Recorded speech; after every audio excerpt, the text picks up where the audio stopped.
Josh, we come guys with the feeling you were no sound covered. Try to back up. Quite not the whole road again. It's like upstairs. I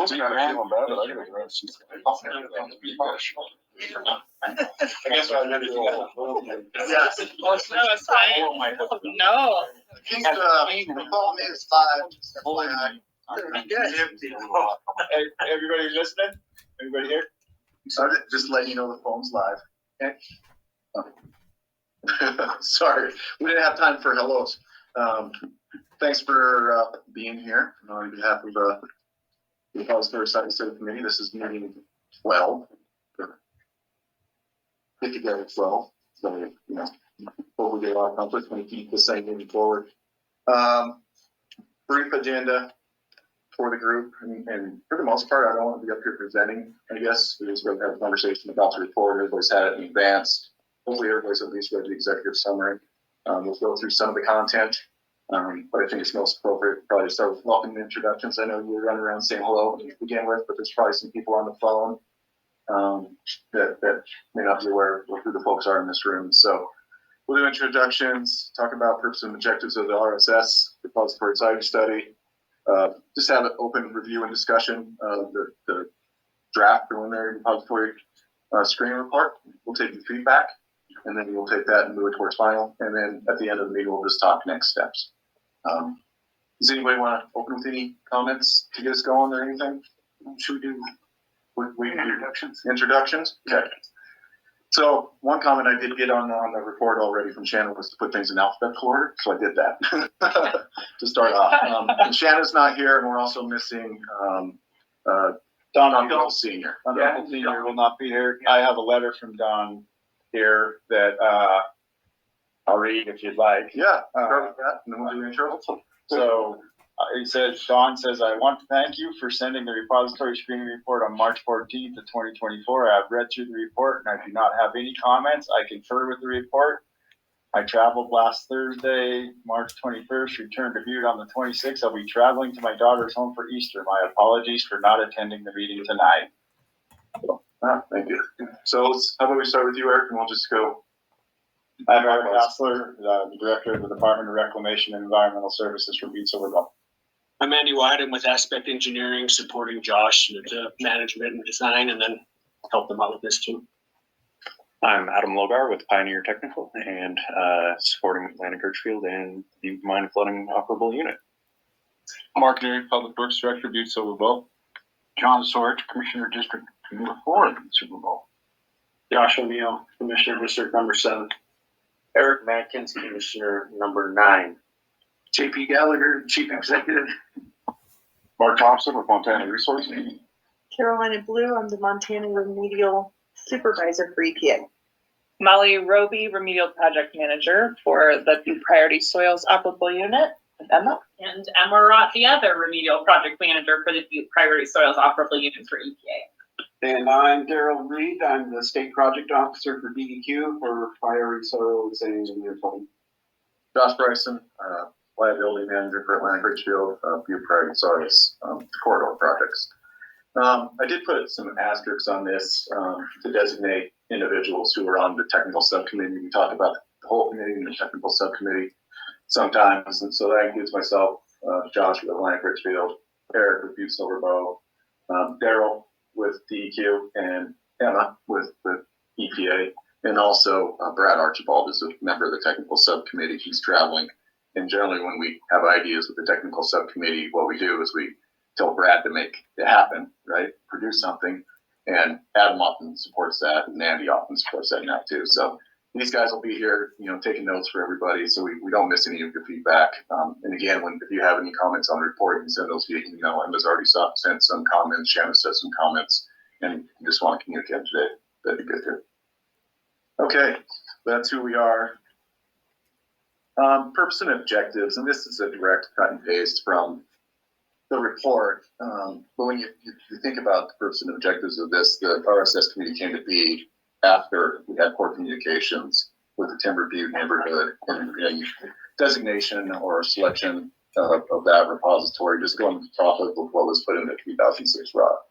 So I think the primary component or purpose of this, even though this says a little bit more, is to really communicate with the public. Remember in Nakia's letter from 2020, that it's all about communication, community engagement, and community engagement plan.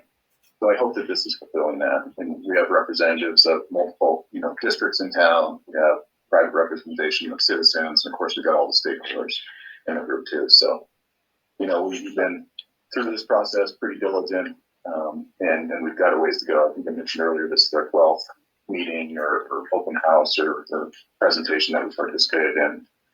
And as soon as we finalize this report, we're going to have another one. And then with the kind of the last, kind of what'll be more intense, but hopefully shorter component of the process, there'll be multiple additional opportunities. So, Eric, did you have a comment? I would just like to add that I don't think you mentioned that Shanna is a representative of CTEC, Yeah, that's who right. also helps us with the public engagement process for BPSOU. Yeah, thank you. So I don't know if anybody, still has different visions of what this committee should be or our purpose, but I think, we're way behind in schedule in general, and I think we have an opportunity to hopefully catch up in time to do work next spring in large quantities, not small projects, but big projects. But any discussion? Yeah, Josh, I think it's important for people to realize, and I know this group does, but that there is opportunity for public engagement following this and submitting questions, but also there'll be a time and place where public is able to come and voice their concerns or support for the siting committee and what we come up with. So I think it's important for people to do this. This is a meeting here for us to engage and go over what the technical group has, and so that we can talk to them as a community.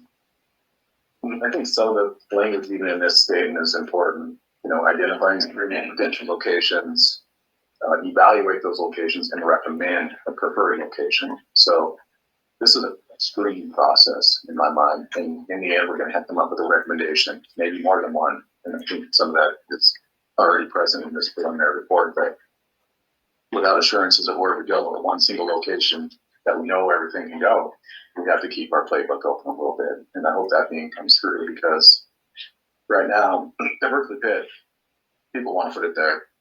Mark is working great, fantastic with us to allow us to evaluate that. Black Ridgefield is committed to it. And so we're going to try to get what's appropriate, what's suitable going to the pit.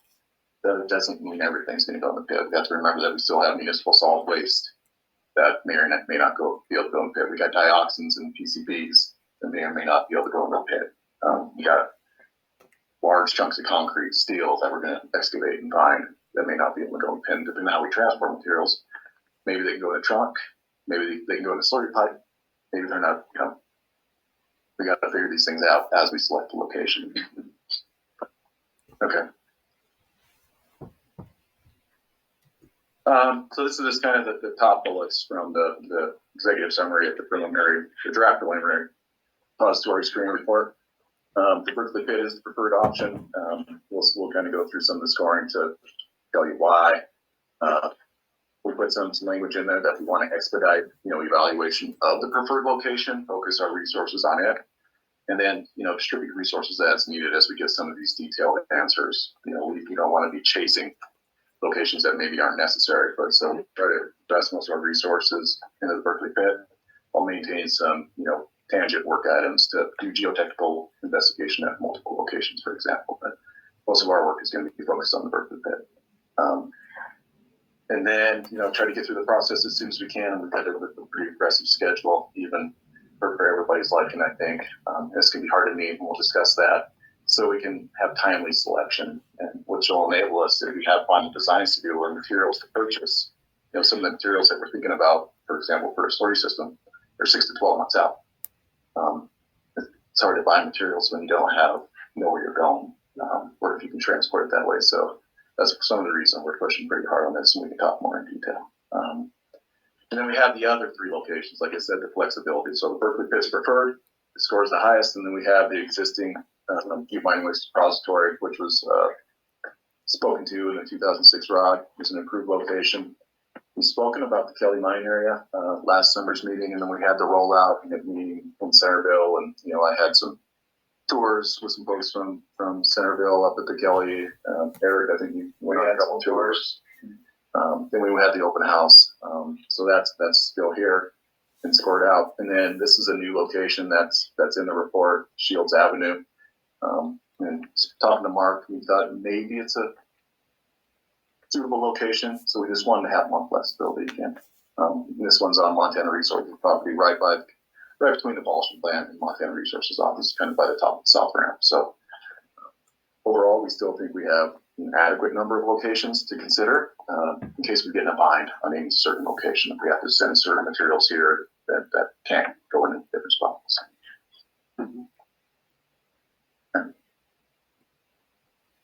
So these are the results, and everybody in here, if you can't quite see that, you do have a printout with you. And I'll get into a little bit more detail of how we came up with these numbers because I think it's pretty useful. So these are the locations that made it through the initial screening activity, right? What the technical subcommittee team did, and I'm going to have to clarify this language in the report, but led this conversation after we got some comments from the agencies. Our team at Pioneer went out and started locating properties that Atlantic Richfield owned that may have suitable capacity, suitable acreage, and started just identifying them. And then they started looking at few several boat properties that may have this similar characteristics that were away from homes, that were zoned appropriately or whatever. They may have suitable capacity that will get a truck to you. And then they took that and kind of did a truth check against the 1992 estimate. So we didn't necessarily, how I have it written now isn't quite accurate in the report. What I need to say is that we kind of began a screening level analysis based on property ownership, potential capacity, zoning, things like that. And then we kind of did a truth check against I think it was the 13 or 10 repository locations that kind of made the cut from the 1992 repository screening effort. And with that check, you saw some kind of co-location or some agreement in location, some agreement in property ownership, but not necessarily overlap perfectly. So, I think I'll work with the team to kind of tighten that language up a little bit so I'm not miscommunicating that. From those 8, so we had the screening criteria that we applied, then we whittled it down, make sure that they, to at least in our estimate, they had sufficient capacity, had proper ownership, were properly zoned, and then also there was one more generally met ARARs. So we applied that layer, and then we came up with the rest to kind of run through the screening level analysis. And that's where we applied all these scores. So that's kind of the bunch we're looking at here. Josh, could you just say what an ARR is? Appropriate, relevant, applicable, relevant, and appropriate requirements. RAR. That's my least favorite one. Okay, so I'm going to exit the slideshow really quick because I think that what's valuable is, there's a lot of sausage making that goes into this, right? The report talks about pairwise comparison, and I think one of my colleagues, if he's on the phone, if I say pairwise a few more times, he might ding me. But anyway, it was a tool that we applied to kind of rank all of these criteria for what's most important. So you'll see, like in the top of the table, human health, for example, it's got a 10. So how important is it from 0 to 10? You guys remember this? Some people are looking at me like, why do we have to talk about this? But human health, environment, and down the line, cultural resources that was scored at 1.5. We applied those scores to each of them, the technical subcommittee, and then this table, the master spreadsheet, populates this score, and that gives our ranking. Total maximum 192, and we see the Berkeley pit after we add it in comes up with 176. So that's why it's our preferred repository location. Then you see the additional scorings. You see a few in the 150s, mid 140s, high 140s, and on down the line. So be patient with me. I'll show you the big spreadsheets. Let's see here.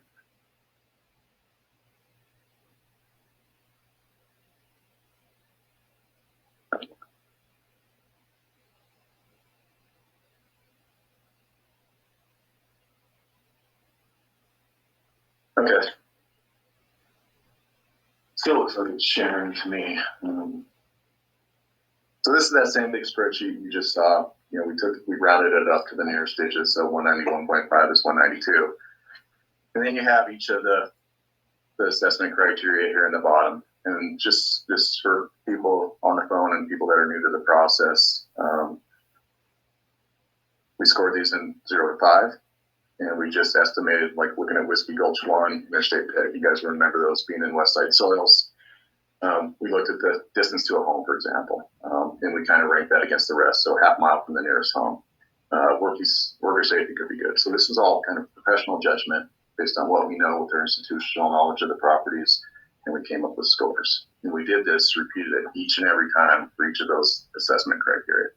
And one of the comments we got, which I think is good, is that we're going to attach this to the next iteration, so people have access to this and they can see kind of our. Are you sharing? This looks like I'm sharing. Yeah. The red line. I just double checked with the satellite location to Okay. make sure that. Yeah, sorry, and I meant like, or do you want to share it? Were you planning to show that on the screen, like for us to look at right now? Yes, it was. Okay. You'll have to be very clear with me. Yeah, sorry. It's been a long day. Yeah. Let's see here. Do this. So I'm going to stop sharing that. I'm going to share something else. Back screen. I was like, I feel like we should. I feel like we're not seeing it.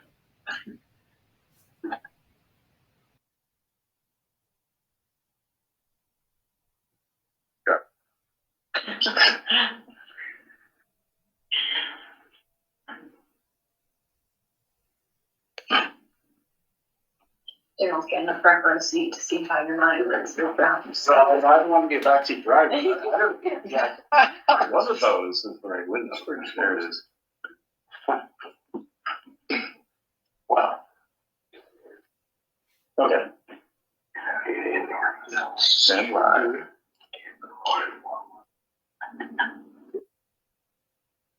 We got a great. Looks like it's sharing.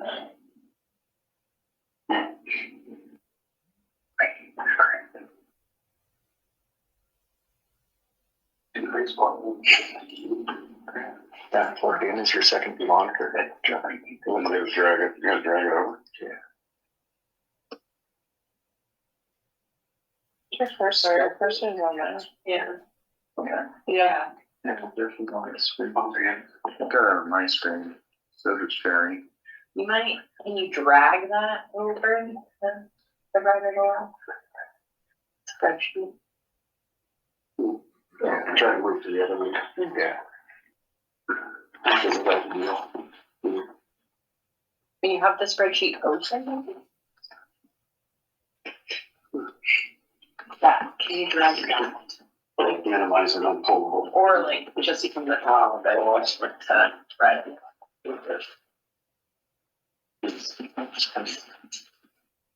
Live event will continue in a moment. Here. No, I'm sorry, I it's derailed.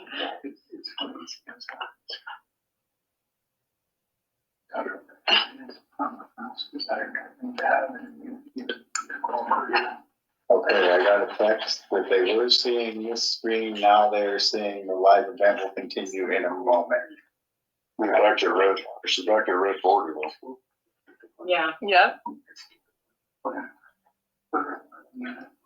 You'll need to go back to the window to resume. Maybe it should be closed. And the other one is, they are now seeing table 2, it sounds like.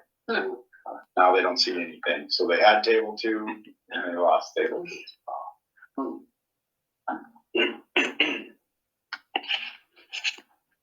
This is going on. Yeah, sure.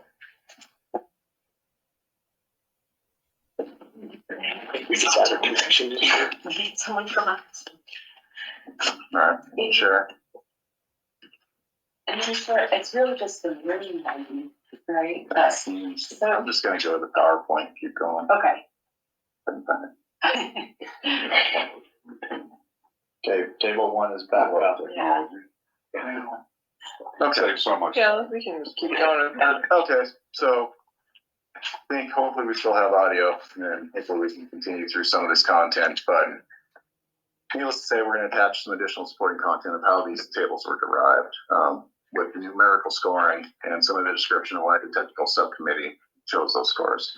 So what we did is we had the engineering team kind of pre-populate it, and then we circulated it amongst the engineering team or the technical subcommittee, Eric and myself, Nikki at the time, and we applied those numeric scores. So And from what I've heard so far, we haven't had any, pushback on the outcome. So, but if we need to tweak a few numbers, we can always do that.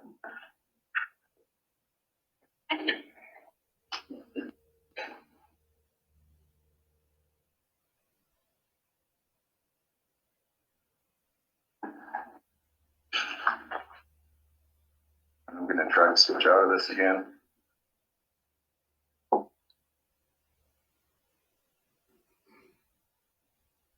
Eric, do we know if the audio is still working? Audio's still working. That's not being rude on the phone. I'm texting back and forth.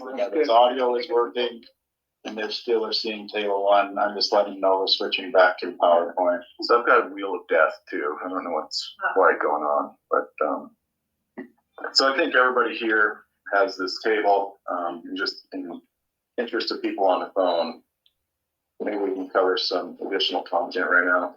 So maybe if you can get your report, okay, starting to behave a little bit differently. We talked about the statement of purpose and need. We talked about our committee objectives. We talked about use on the committee. Of course, update committee members, taking key off and adding Emma. And I'm not aware of any different committee changes. Everybody else is still good. Sort to the technical subcommittee, and then we get to these committee activities and public engagement. So we'll also update this with this meeting today. And that'll be really the only addition there, because the other appendices have provided the presentations, the agendas, and I've still got the wheel. So I'm going to keep going for now. Reconnect. I can't click on reconnect. Internet's still attached, but something's up. They said now they're receiving. I went from one text to another. Sorry. Live event will continue in a moment. Do they have audio right now or not? I tried to join and it gave me some weird.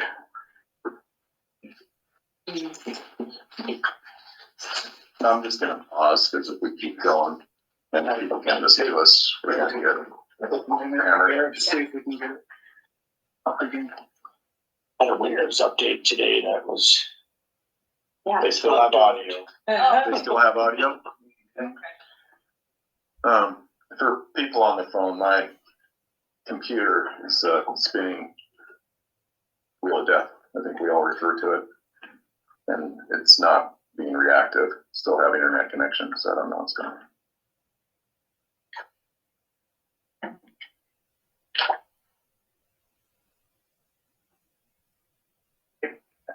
I want to hit the X. Yeah. Seems like this happened to me. It's another Teams live event.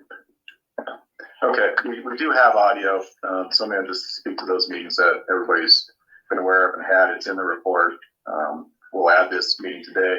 We won't discuss how it went. We'll just discuss the outcomes. And then we kind of get into the additional content of the report, which is the initial site screening. And that's where we applied those four initial screening criteria that we took from the overall list from the EPA's 2020 letter, which included compliance with applicable or relevant and appropriate requirements, ARs, property ownership, and regulatory zoning districts. And then we also considered site capacity. At one time, we were pretty well hoping that we could get all this material in one location. The more wind streams we have, the more unlikely that's to occur. But hopefully we have at least one location that can accept the vast majority of it. So we pushed that through, and then we got Whiskey Gulch 1 and 2, both in West Edge Soils, Interstate Pit, View Mine Waste Repository, Pittsmont Dump. And then we went on to identify Kelly mine areas, potential locations, and then following the Centerville community meeting, we brought in the Berkeley Pit, that community request, and at the end of the interim, we also added the Shields Avenue. It's kind of a just in case location. We then added defined the screening level assessment analysis or the assessment criteria. We kind of went through that, and I don't think they can see the screen, but table one that everybody was looking at kind of lists those out across the top. Human health all the way through cultural resources. We applied that. You guys will see the spreadsheets in the next iteration. So if you want to dive into the details, feel free. Effectively, after we did that, we came out with the output of the Berkeley Pit. being a preferred location, and the mine waste repository, Shelley Mine area, and then also the Fields Avenue location. Any discussion on those 4 locations from this committee? We think we got a good, reasonable amount of locations to push through for a detailed evaluation. That we're hearing from the community on any locations. So can you give you a little description of the Kelly mine? Because Kelly Yeah. defines 4 different. Yeah, so the Kelly Mine area contains 5 sub areas, A, B, C, D, and E. It's basically adjacent to Foreman's Park, above our Kelly Mine office, and the nearest polygon D being close to Somerville community. C and E are furthest east. E is effectively right across the road to the line of course, so it's somewhat co-located, and C is just a little bit further now. When we do some of our detailed evaluations for geotechnical, we're going to focus on C and E to begin with. We're not certain what the waste balance will be, of what's going where and how much room we're going to need down the Berkeley pit. And I would say D is very much up in the air, pending public input. We have heard support for D from members of the community, but we've also heard strong support strong opposition to that potential location. So at this point, I think D is very much in flux, is probably the best way to describe it. So we do have language now in the report. How I read it was responsive to what I heard at the time. We got a letter from a group in Centerville that said, will you still consider, I can't remember, it wasn't very strongly worded, but it was, go ahead. So we had removed D due to the previous public meetings over the Kelly locations. And then we had received a letter from the Centerville Park Association authored by Patty Denny asking us to not remove it from consideration, to make so that there's a potential for the remedy to be consistent and continuous through the neighborhood off of Centerville Park. So that's where we still need to kind of vet through it. Is we have a group that supports and we have a group that objects. So D is in a state of flux, I'd say is the best way to put it. Okay. And then we've always spoken to the portions of sub area A that we identified as Double Gulch, that we weren't going to use it. So I think that's still fair to say. Yeah, and A is off. Okay. Portions of A. We communicate with the folks at the archives or whoever's on text. I think I just as well try to shut down and restart because I'm not making any progress here. I think that might be best. Okay. Go ahead and do that. So whoever can hear, please get out of the meeting, and then I'm going to restart it. So it may also result in you being signed out and rejoining. So just for your awareness, I'm going to shut down, and individuals on the phone or at the archives or tuning in at home, you may also have to rejoin. So I'm going to shut down now.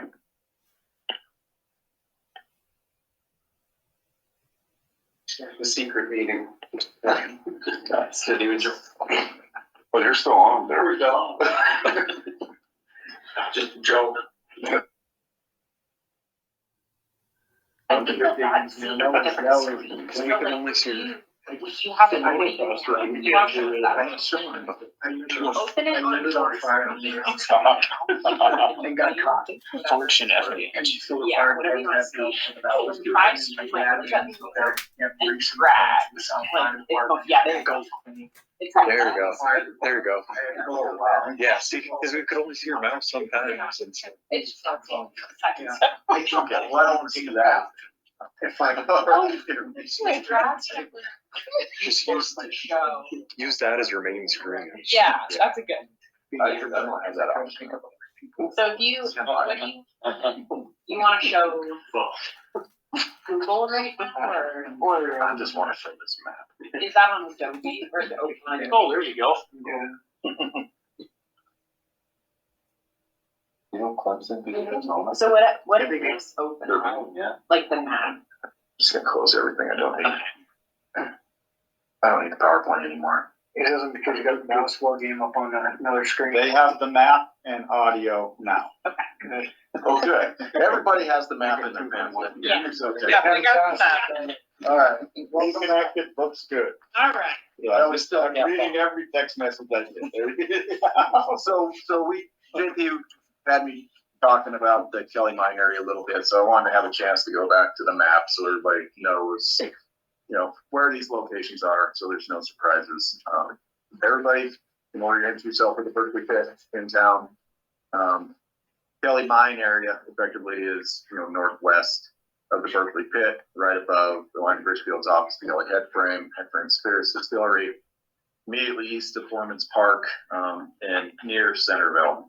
So, the southernmost polygon is sub-area A, and it just kind of tracks upwards. B is just north of A. The one that is open is D, which is in flux, as Eric said. And then we have C and E to the right, and then you can see the Butte Mine Waste Repository furthest north on the screen, I hope, and also on your sheets here.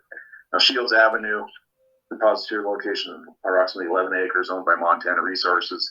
It's just sandwiched in between the polishing plant and Montana Resources office building. A couple things about that. We do know that some of our effluent lines from the polishing plant cut right through there, and we do know that there's waste rock from past mining activities underneath that. So it's not like a hole that had to be developed. At one time I was hoping maybe there's some good clean fill that might left staff maybe for something, but turns out it's waste rock. So I don't know what the feasibility really is of Shields Avenue, but we'll investigate, we'll drill it and see what kind of soils are there. So those are our locations. Can I ask a quick question? Yes. Is there a more detailed view of the Kelly Mine area to see where those different? We do have figures that are actually probably in some of the report content that we present to the public, and we can always share the polygons with you. But Okay, I can look back through there. I just hadn't, if there's. That's good. So I'm gonna stop sharing, and perhaps maybe we can discuss some of these other items. So I hit share if I want. Show. And live. Seemed to work. Hopefully it's working for the folks on the phone. I just got a text that they're now seeing the map, but I think text might be a little delayed. What are you showing? Trying to share that. There it is. It's red. Yeah, I think that's good. With the technical difficulties that we're having, we want to make sure that people on the line know that where they're going to be able to find these documents. And so we're going to have them online on BPSOU.com, am I correct? And then where is there other places that we're sharing? Yeah, so maybe let's talk about it when we finish up. So we do have the draft report out to the entire committee. I think there's probably a few copies floating around in the public. But when we finalize the report, then we're going to send it out to probably the whole BPSOU CC distribution list. And then that'll provide copies to CTET, to the Montana Tech Library.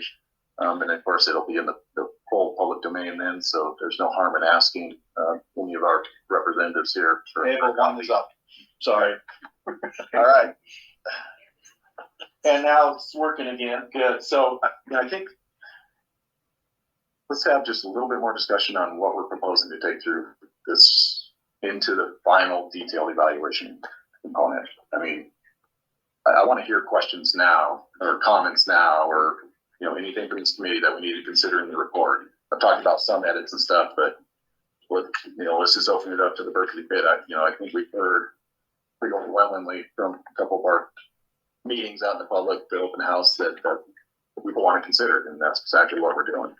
Well, I want to be clear that, that was a consideration in the beginning, even at the, 4 years ago when we were talking about that we talked about Berkeley pit and things. So it wasn't just from the public meeting where that consideration was asked for. So I want that to be out there just a little bit as well. And so was Slurry. But, as we worked through this, it became more, I guess, prevalent that the community was asking for it. And there was more, I think, investigation put towards it. And so I want that to be out there as well, because those were considerations that we talked about even in the beginning. So, this just didn't come about from recent public meetings, that there was talk about it. There was, we were considering it. And then, you know, based on what the needs were and also some more public comment, I think it drove the conversation a little bit more. Okay. Any more discussion on the Berkeley pit opportunity? Any concerns, proponents? I assume most people are proponents. We need to. I just want to point out how we get there with all these talks of transporting conveyor belts. I feel like that there's, no matter how the public accepts how it's getting there, I think that the safety is a concern, but conveyor belts sounds horrifying to me, and we just need to rip the Band-Aid and say that once this happens, semi trucks are going to be moving this stuff for wherever the location is. Yeah, there's certainly challenges with this project being in the center of town, and we've been pretty conscientious about potential traffic impacts and health and safety. You know, this kind of some of the content that's in here for the detailed evaluations, but we do have a team really moving on slurry to attempt to keep trucks off roads to the extent we can, as much as possible. And again, that's, you know, what can we put in the pit? You know, because slurry only works with water, and we need somewhere with water to receive it, right? So if we can't pump wet slurry to a dry location and expect that to work out for us.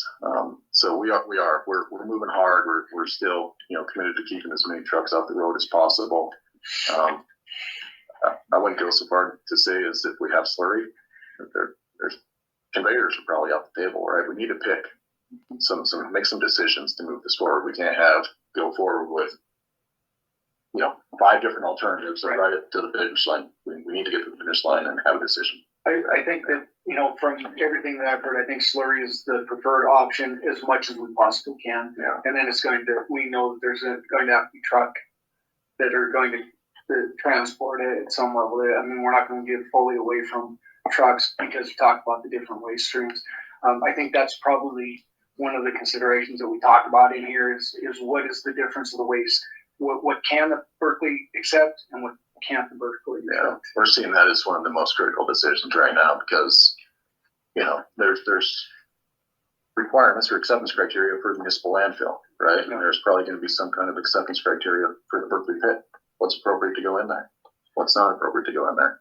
Well, yeah, maybe I'll, you know, just to add to that conversation is, you know, basically, if you can't get it in the pipe in a slurry, it's going in a truck. Yeah. So I think the public would like to see as much down the pipe as possible. But as Josh said early on in this, we've got a dog's breakfast in this corridor.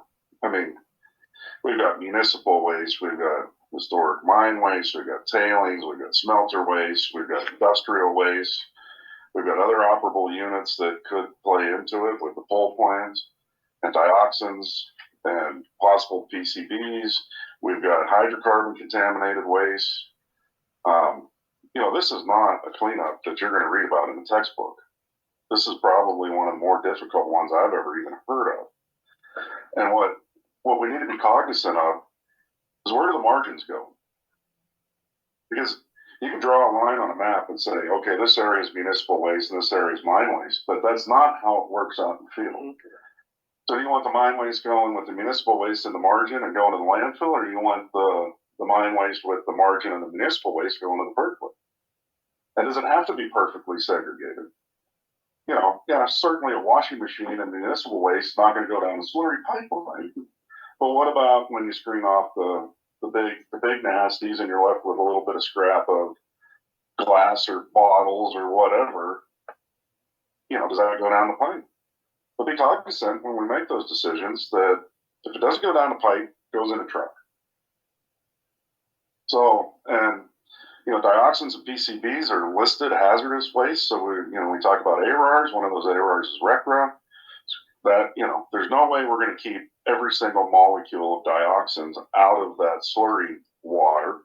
That goes in the Berkeley pit. Ultimately, that goes in the Berkeley pit, gets treated, goes into the tailings impoundment, comes back down and gets discharged to the creek. What are all the ramifications of that little circle with a listed hazardous waste?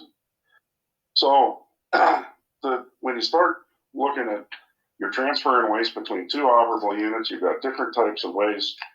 You've got where does the mixture go?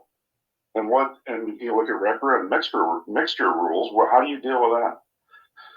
So I think the bottom line is the community wants it. It's a community safety issue. It's a good place for it. But we've got to be pragmatic. There's 1,000 ways to say no on this project, and there's just a handful of ways to say yes. So everyone, if you want this to work and have that as a repository, we've got to get to want to say yes. And we've got to figure out ways. And a lot of these are going to be creative because, like I said, there's no textbook that is going to tell you how to clean up this particular corridor. And quite frankly, 40 CFR isn't going to help us. So we've got to figure out how to make it work. And if there isn't pragmatism, this is not an option. Just a clarification, Mark, what's 40 CFR? It's a federal regulations for environmental issues. Thank you. Well, for Daryl, we can talk about MCA 75 as well. That's the state regulations. Anybody want to call on to Mark, maybe EPA, DEQ? My only thought is, so we're talking about, also what everybody wants is they want to get this done and over. They want to put it in the rear view mirror. So that seems to be the big thing. So we're talking about the Berkeley pit again, and that's the preferred. So is that going to be another delay? Is that going to be another extended delay where we're not going to be able to have it in the rear view mirror? So I think we got to be realistic on that also. So it's because that's not part of the circular, from what I understand. The deciding placement of waste into the Berkeley pit is not within the record of decision. So the EPA is going to need to evaluate, kind of changes that mean to the consent decree, what it kind of changes it to the record of decision. That's true for any location, right? Except Besides the mine waste repository. Yeah. So regardless of every location except for the Butte Mine Waste Repository is gonna result in us having to relook at the record of decision, because in that decision right now, it's just the Butte Mine Waste Repository. Well, And Timber View. Timber View was taken off of them. Yes. I think we need to be cognizant of the fact that the Butte Mine Waste Repository does not have the capacity for the waste that are coming from the corridor. And there will always be a need for an open repository, if you will, in our community for the long-term programs associated with this cleanup. And that's my fear with overwhelming or closing that particular waste repository through the waste here is we're going to have one in the forever, and we'd be doing this process anyhow for that long term. Yeah. Then the other thing I just kind of want to look at, was brought up about, you kind of mentioned about the Grand Park, Berkeley, or the Shields Avenue. It's actually fairly small, 11 acres. Yeah. So you said you potentially might not need two. So are we going to have, should we be looking at two? We wanted that flexibility. We added it for flexibility. Plan B type of. Plan D, E, F, yeah. Yeah, because of that 11 acres, that's really not, like, that's Mark's saying, there's no line that says, well, you can't take this out of there. So if that 11 acres, then what happens? So I'm just thinking that.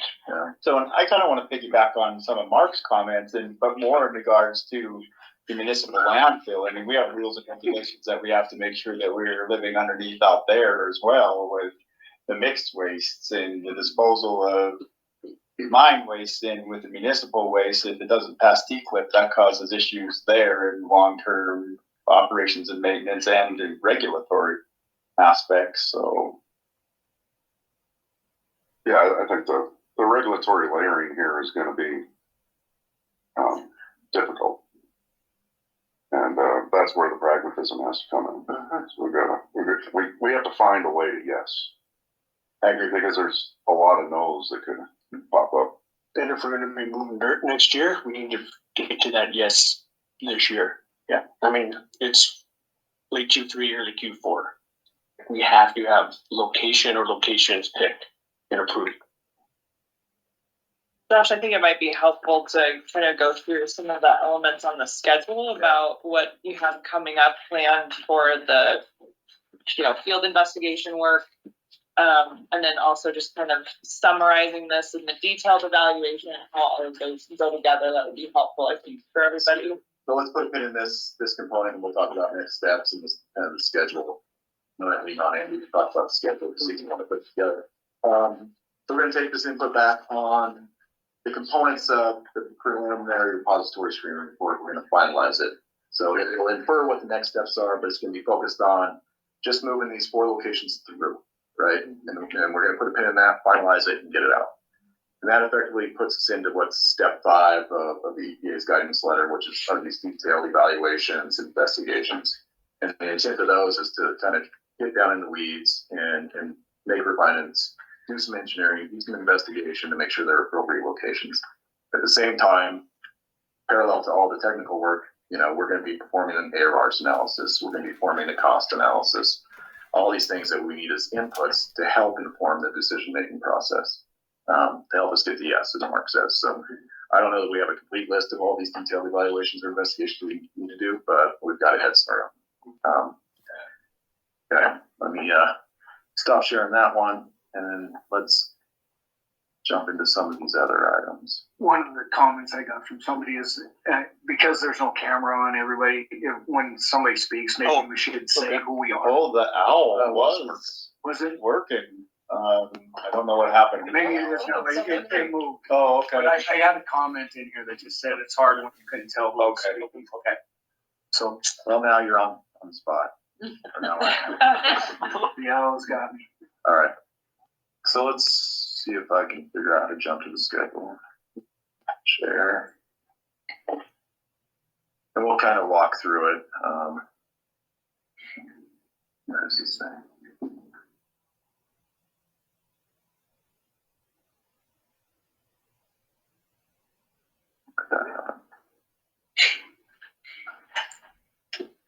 That's promising. Yeah. Seems like it's on the live event. We've got it up on the screen here. So I have a way to double check. I'm gonna assume it's up. So I think I'm going to say right now this is probably an incomplete schedule. Yes. Right? Yeah. So there's going to be more tasks and more things to do within this time frame that we're going to have to somehow pull off. And Annie can speak to it a little bit, but maybe I'll talk to what we're doing right now. We've been working with MR to get access to the mine site to perform some drilling activities, for example, along the south ramp at locations where a slurry alignment may be. And we've got a geotechnical work plan in addition to that for up at the Kelly mine area C&E locations. We've got geotechnical points along the alignment of what the slurry might be. Good, Eric? I haven't got a response yet. I'm moaning because it does not like Gantt. Spell check. Yeah. 2 T's. We're also working on a geochemical evaluation, pre-design investigation work plan, QAP, to see, kind of help us evaluate what can and can't go into the pit.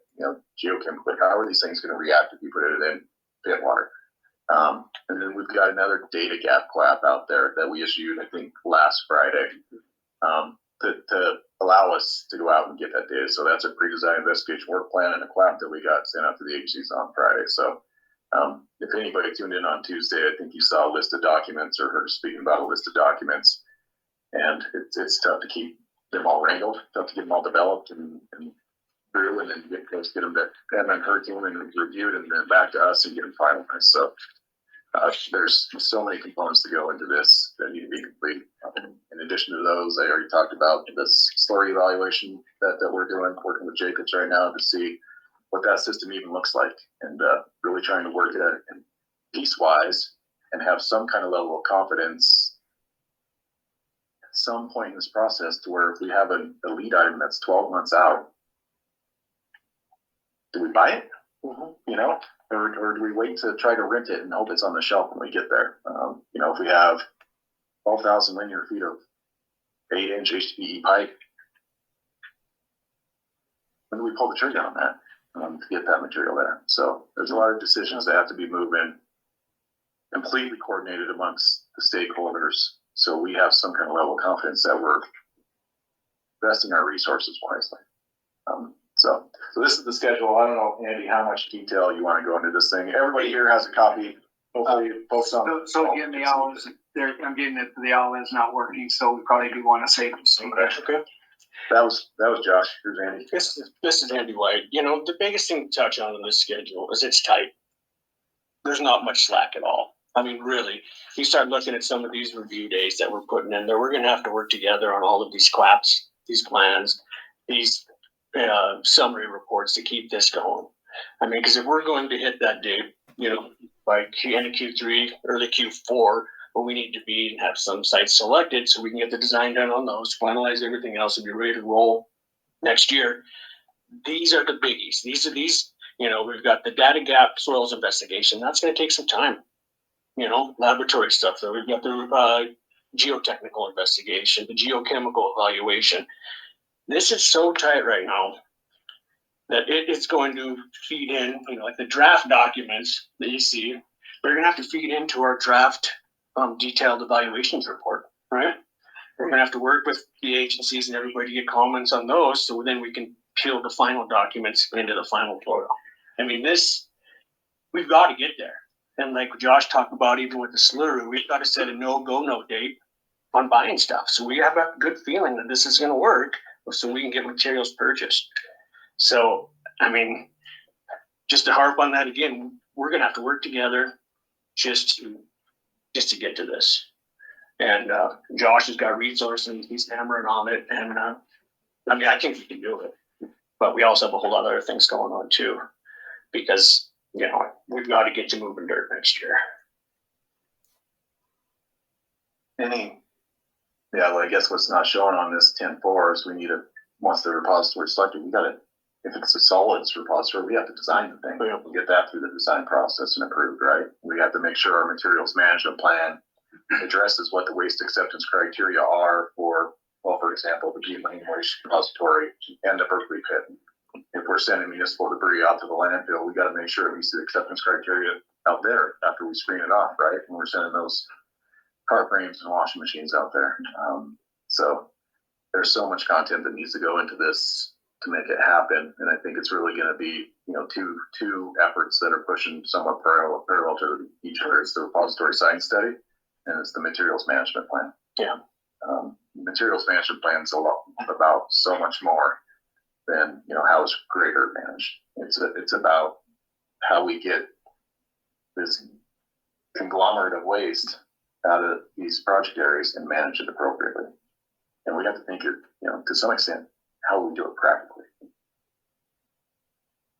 Mm-hmm. That's kind of our schedule. So like, we're going to get through these detailed evaluations and then we'll be back. What do we got here? In August with the draft recommendations report. One of these draft reports that will feed into that. And we'll go through that one, get everybody's input on that, and then we're going to have the final reports, the PDIRs, all that data feed into the final recommendations report in enough time for the agencies to approve the location. I mean, we talked, what was that, Tuesday? Yeah. That was a lot. You know, I mean, there's so much happening this year. You know, we don't have a choice. I think it's valuable to go through the guidance document just a little bit. So we kind of go through the bullets of what's next. And if you have some people on the phone, let's give them just a minute. I'll pull that up.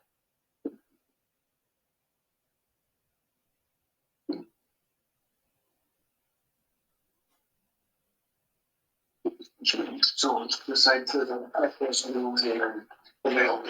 It's as you think split off where we're going, but the priority is from there. I think it's the other priority of where we're going to go with solvents. They can't go into that perfect fit and how the segregation is going to.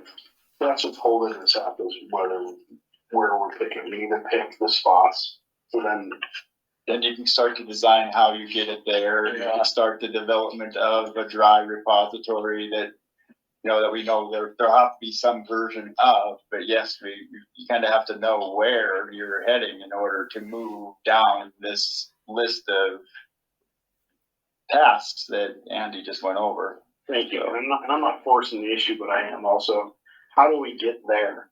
Because I feel like that is a big question, right? To where we talk about all this amazing stuff, and thank God you guys are in charge of that part of that stuff. Yeah, I appreciate that. But where is a community, and where do we get there to say, hey, like, I want these sports, let's go. Let's get these sports spots who approve this, make the big part of it, the Berkeley or whatever. And when does that start? When do we get to that? How do we get? We've got to get through the detailed evaluations. We've got to get the geotech done, right, for all those sites. We've got to be done with the geochemical analysis and modeling for the pit. And all of that stuff will roll into that, that August date of we're going to present the draft recommendations report. And it's going to have to probably be a combination of sites. Just like Mark talked about and Josh talked about, not everything can go to the pit. But honestly, Josh, I'd love to just say this. Well, no, right. I agree with you. I don't leave here knowing that, like feeling like, and knowing that the public knows that, hey, that this isn't final, right? Yeah. The process is still on its way. Correct. And I wish we could vote tonight too. I think a lot of us, regardless of that, I just appreciate that. And I definitely want who's ever on the phone to know that. We just need to be cognizant of the fact that we can't get there till we know that it's technically feasible. Yeah. That we can make that final decision. There's technical and there's, like, people are talking about A-routers, administrative. Yes. Right. So, I mean, you have both the administrative and the technical aspect that we don't want to propose a site and then find out that there is these issues that kill it before we ever get started. And that's why we're here. At least now, in my view, we at least have some areas now to take that next step with. That's what we worked on as a committee, is to get at least the suggestions on go to these spots next and do this work that Andy is talking about on that chart. So I get a question, and I was thinking, this is Daryl Reed, by the way, it's on the phone, but is there a contingency at the Berkeley that doesn't work? And I had heard that we were looking at the northwest dumps above the mine. So that's been removed from the consideration early in the process due to ownership. We transferred ownership of the North Atlantic Ridgefield, the Montana Resources. I'm not a BIMFU guy. Mark, do you want to elaborate on that property transfer? But effectively that's why I hear your frustration. I want to eliminate variables. When somebody comes to me with a new idea, it's like, don't even talk to me. No more ideas. I want to eliminate ideas. It's a contingency. I hear people. That's why we have the Butte Mine Waste Repository. That's why we still have the Killing Mine area, and that's why we've got the Little Shields Avenue location that may or may not be of value to us. Is there enough volume? Between the Butte Mine Waste Repository and the Killing Mine area, there's enough volume. Those are not our preferred locations. Just want to say that again. We want to put as much as we can in the pit as soon as we can. Yeah. Well, I think we need to reiterate the fact that the pit offers the slurry option. No other location offers the slurry option. Yeah, right. And the slurry keeps the trucks off the road, and that's a public safety issue, and that needs to be given, considerable, weight. Yeah. And it does present its own technical, technical problems and issues to get through. I mean, you need water. You got to figure out the dewatering flows. Is that enough? I mean, there's a lot that goes into it. Just the placement out there. And Josh's group. I mean, they're moving down. We're moving. The thing that's challenging is, I can talk to Mark Neary one day about what he thinks might be the best alternative. Talking to Mark Thompson the next day, well, did you think about this? And each one has its unique challenges. Like with the slurry, it's like you get a piece of metal that goes through that thing and jams by a valve or something, and we get a bunch of buildup behind it. With it, people are concerned about the conveyor. If it's going over the top of Harrison Avenue or something, for example, how do you protect people that may walk under it? How do you keep kids away from it? When you talk about trucks, they also have their risks. So there's not going to be a perfect solution to this in anybody's mind. Well, there are good solutions. Yeah, that's the one thing that everybody needs to realize. This is in the middle of our community. There is no easy way out of it. I mean, we've got residential all the way around it. Everything has been looked at and in detail, and so the consideration, I want everybody to understand that too. There's been consideration towards everything, what could be done. But there's no easy way to get out of the middle of our community, and so the multi source of how we're going to do that has to be. We have to know that. I think the preferred, from what I think everybody in here, I think in the community, is slurring it, trying to get it to the Berkeley pit. From there, how much other impact is going to happen with trucks, where we've got to go to. Some of it is going to go to the landfill. There's going to be trucks going to the landfill. We know that's going to happen as well. So we've got to be past. There's going to be impact. But if the community wants to move forward, and we want to get to a cleanup, we've got to make decisions that are not roadblocks anymore. And that's what we've ran into, is continuous roadblocks and not being able to move forward. I mean, I'm sure everybody in here remembers when the state redid Harrison, how terrible that was. It was like 2-3 years of construction on Harrison. We got through that. This is not going to be anything like that. I mean, that was terrible. I mean, you couldn't get to Walmart. You couldn't do anything on Harrison. This is going to be, it's in one part of town. We got the slurry. It's going to go that direction. We're going to have trucks that are going to have to haul to other areas too. But we got through how terrible that was on Harrison Avenue. I remember I was mad every day.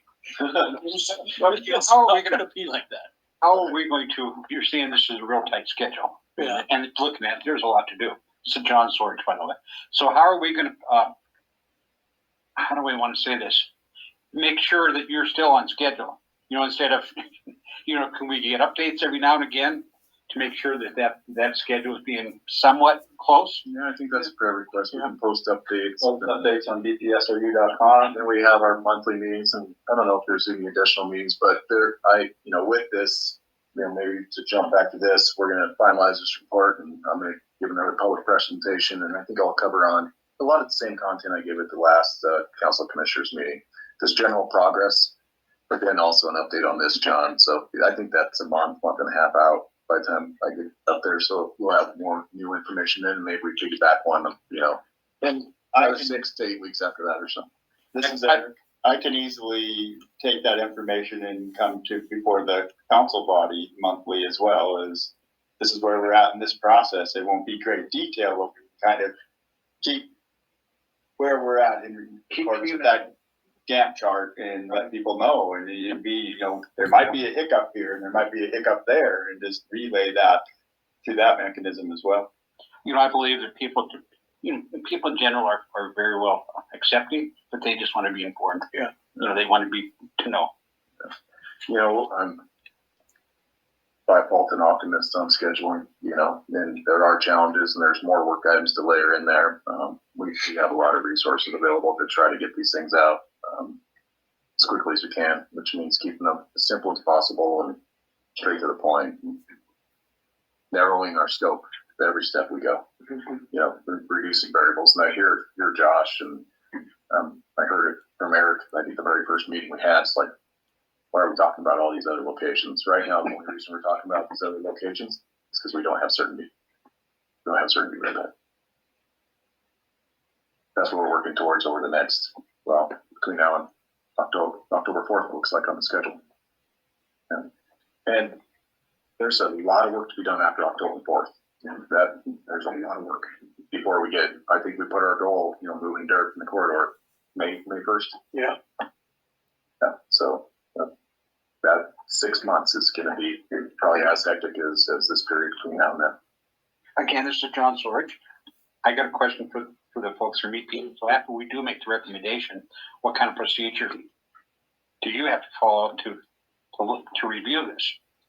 So it following the process that Nakia kind of laid out, as we talked about earlier, this is Emma Rott for people on the phone if the owl's not working. Yeah, that's where we are now. But after we get the final recommendation, or not even after too, I think concurrently something we're looking at right now is understanding what kind of change to the decision document we need to memorialize this. So The 2006 route identified the two repository, Butte Mine Waste Repository and Timber Butte. Now that we're adding one or more new repository locations, we need to memorialize that somehow and align it with what was in the consent decree too. So that is something we're working on right now. It's something we're hoping to be working on while we come to a decision point too. So it's not like we're waiting for that decision to come to us, but there could be components depending on the locations that are chosen too, that might, if the Berkeley pit comes into play, that there's components of ARARs, like Josh was talking, ARARs, applicable or appropriate and relevant requirements that come into play for the Berkeley pit that wouldn't necessarily come into play for repositories that are more similar to the Butte Mine Waste Repository. So that we're working on it simultaneously, but it might have to come after that decision is handed to us too, and make sure that we are following the process. And I think talking about the feasibility and the reason why we're bringing all these forward is that, exactly as Josh was saying, we follow these processes correctly that are lined out, then we're not going to get to this point and say, oh no, we've wasted 2 years to make this decision. That's not going to work. So I think it's following this to make sure that we're doing all of this upfront work so that when we get to that point, we're not having these moments of, oh, we got to backtrack. So having contingency locations for placement of waste material in case some of these other locations don't work out is really important, so that we're not wasting any of this time now.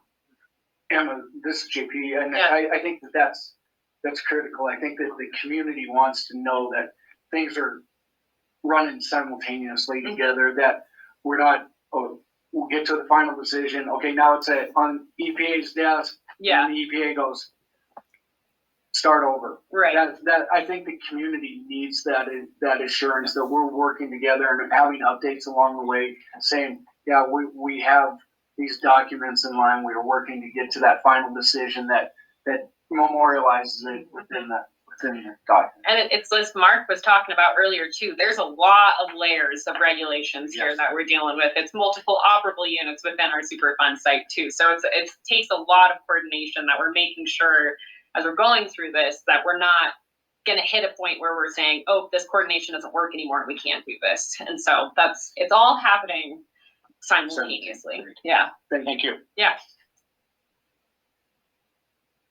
Good. Yeah, Emma kind of covered like the final steps. That's perfect. But it's true. So this, we'll get through the detailed evaluations, which will provide us information on the technical aspects and administrative aspects. EPA in parallel is reviewing the impacts of the decision documents and how that's memorialized and what kind of change that is. We'll reconvene as a committee 1 or 2 times. We'll have a couple more public presentations. We'll take feedback on the draft recommendations report, right? And then it's the selling defendants, Atlantic Richfield and BPSOU RSS will consider those recommendations from this committee and will propose it forward, right, to the EPA for approval. In consultation with DEQ. We were all thinking that. Yeah. Thank you. Is there any other content discussion items anybody wants to have in this round? So One thing I just was realizing too, and this is probably also because I'm new to all of this, I think it would be helpful to see more, as we're talking about these different locations and material management, just understanding, I know at the beginning of this report, it speaks to the capacity that is needed for this, but capacity of the individual, I guess when we get to, as we work our way towards selecting final locations, understanding like how that capacity adds up to support the total capacity. No, I agree. And I think, that to us, it's kind of a component of a detailed evaluation, at least getting some kind of aerial, survey so we can kind of draw up some conceptual designs or some at least to know how the material balance will work out for what goes to the pit, what goes to the mine waste repository, what may go out to the land farm, maybe what quantity of soils that BRW is impacted by docks and some PCBs from the south. So, it's going to be a massive materials management plan. Is going to be a very critical document to this whole thing. One other thing that I couldn't help but think about is especially if two locations are being proposed, one being the Berkeley pit, knowing that maybe you would have a very long lead time before even materials would be available for piping or whatever. But if another repository location is selected, starting to design that first, so that even if you're still waiting for materials to show up, you're at least in the process of designing something that you would be using at some point. So it wouldn't be a lost cause or lost effort to do that. Yeah, that's somewhat of the benefit of the Butte Mine Waste Repository, utilizing discrete amount of available volume, so we can just coordinate that between the bear effectively and say, let's put it here, and we already have the O&M plan and things for it like that. But if we have to go somewhere, like let's say we have to use Kelly Mine Area E, right, the one next to the repository, completely agree with you. Yeah, we need to be prepared for that and have that design moving. Same with like haul roads, right? So we need to come back to haul roads eventually too. We need to sneak under the overpass or whatever from your Parrot project and get up into Montana Resources that way or something. So there are tons of parallel paths that need to come together, all of them all. Yeah, pretty seamlessly. Yeah. This is Carolina, and Josh, can I, just because this is a live event now, can you speak to that this is a normal process that we're going through for vetting potential repository locations, but we're just being more transparent and deliberate about speaking to it instead of this happening in like technical working groups where more so a final report would be out to the public? Yeah, I think you just did it. Yeah, to reiterate, we drafted this purpose and objectives in the front of our report, but I think our overall purpose and objective with this committee is communication, being forthright with the community, and, Josh and Eric and John being able to go out to their constituents and say, this is what they're talking about, or, Mark talking to the public works guys, or at a barbecue on the weekend and talking to people about what we're talking about. So, I think it's working for the most part. I mean, is it perfect? Probably not, but certainly tonight wasn't. So again, I'll volunteer to EPA to schedule. But I think people hung in there, and they probably got some information that maybe they weren't aware of, and maybe their wheels are turning. Maybe they'll have some more questions. And if you see one of us walking around, ask us a question. If you have a question, send an email. I think that's a good segue into, if there is questions for those that are online, feel free to post them to bpsou.com, and we will divvy them out, if you will, to the appropriate or most appropriate party to answer those questions. I think one word I disagree with Caroline. I think she said normal process. Nothing special. Okay, so we're turning really high burn rate, and we just, as selling events, we of course appreciate Atlantic Regional appreciates the patience that's been shown to us. It's pretty graceful, but we're getting closer, and this year is going to be rather hectic. A lot of work going on behind the scenes as far as design and slurry considerations and materials procurement. How do we work with our contractors? What are our lead times? And like John was saying, what progress are we making to achieve our goals? I don't know. I've been doing this for 17 years, and I've never seen something quite as intensive. Not even close. So, and it's not just this; it's progressing all the rest of the designs. Yeah. I mean that schedule on Tuesdays, RDRA meetings. Yeah. Everything in April. Mm-hmm. Yeah. Well, I think everyone, should appreciate in this community. This is a huge project. It's a huge project.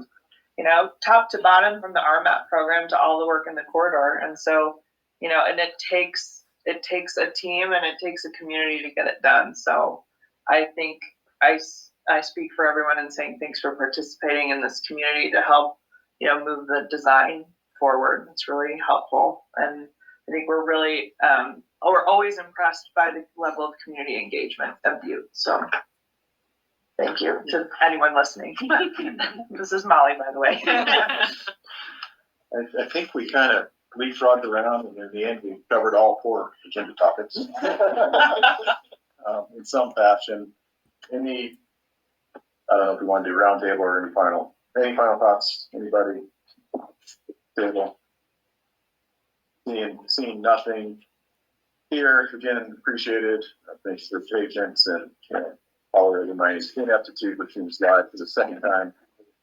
Vicky, in closing, before we go? No, so I just wanted to thank everybody for getting together here. I know that, there was concern that this was not an open public meeting where everybody can come in and ask questions. As Carolina kind of talked about, this is a normal process where we get together and the repository signing committee, there was no such thing prior to 2021, and if you remember when we first put this together, COVID hit, right? So we had a year of non-contact, and so there was time lost. It was nobody's fault at all in this, but we're moving forward, and this was to engage the public, to have public participation. But there is still a public process where people still can engage with their questions. There's still going to be presentations to the council, and so I want to assure the public that one of the questions I had going forward is, so now you guys are choosing to put this in Santa Rosa?